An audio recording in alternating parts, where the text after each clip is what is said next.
Bonjour à tous, j'espère que vous allez toutes et tous bien. Aujourd'hui on se retrouve pour une toute nouvelle vidéo, une toute nouvelle série de vidéos. Je n'ai pas encore de nom, alors si vous en avez dans les commentaires des idées, donnez-les, je regarderai puis on choisira avec Julien. Mais aujourd'hui c'est une vidéo très spéciale car c'est un récapitulatif de tous les lancements de fusées du mois de mai. On a décidé de faire ça chaque mois. J'espère que ces vidéos-là vont beaucoup vous plaire, ça demande un peu de recherche. Cependant, pour les premières, on n'a pas vraiment les meilleures sources, etc. Mais on essaie de faire de notre mieux. Je suis désolé si quand je parle, je n'ai pas l'air naturel du tout aussi, c'est le début, faut que je m'y habitue. Mais voilà, j'espère que vous serez indulgents, que ça va énormément vous plaire. Aussi d'ailleurs, je me suis grandement inspiré du travail de Rêve d'Espace, de ce qu'elle a fait avant moi, puisque malheureusement elle a arrêté pour des raisons qui sont toutes à elle, d'effectuer des récaps chaque mois. Donc vraiment, allez voir sa chaîne, allez vous abonner, allez liker ses vidéos, elles sont incroyables. Le lien est dans la description, mais nous on commence tout de suite le récap.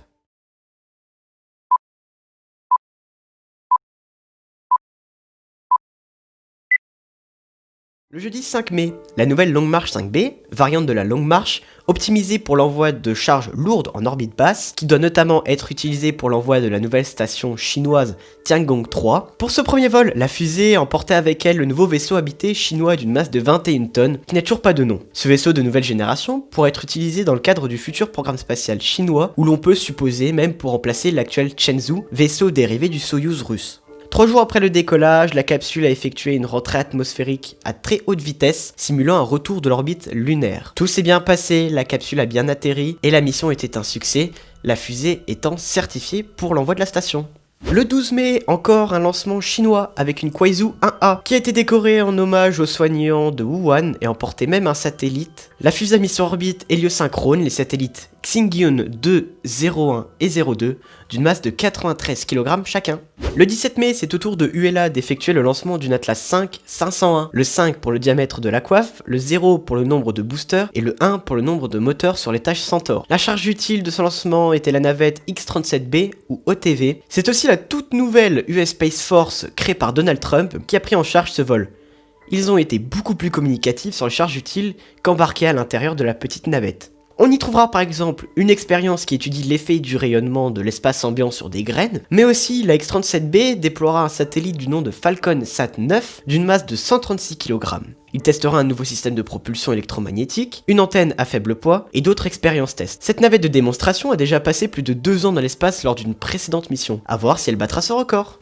Le 20 mai, c'est au tour du Japon d'envoyer leur dernier cargo HTV-9 vers l'ISS sur la toute dernière H2B. Ils doivent être remplacés par le HTV-X d'ici quelques années et par la nouvelle fusée H3 dont le premier vol est toujours prévu pour fin 2020. Ce cargo a envoyé 6 tonnes 200 kg de fret pour la station spatiale internationale et d'autres équipements, expériences pour les astronautes à bord. Le 22 mai, c'est la Russie qui a lancé une Soyouz 2.1B depuis les cosmodromes de Plesetsk. Le satellite militaire Cosmos 2546 a été placé sur une orbite dite de toundra. Ce satellite surveillera si des missiles nucléaires décollent et servira aussi de satellite de communication d'urgence en cas de guerre nucléaire. Le 25 mai, c'est la toute nouvelle fusée Launcher One de l'entreprise américaine Virgin Orbit qui a effectué son premier vol. Malheureusement, le lancement ne s'est pas déroulé de façon nominale. En effet, la fusée aéroportée sur un Boeing 747 renommé Cosmic Girl s'est bien détachée mais aurait été perdue peu de temps après.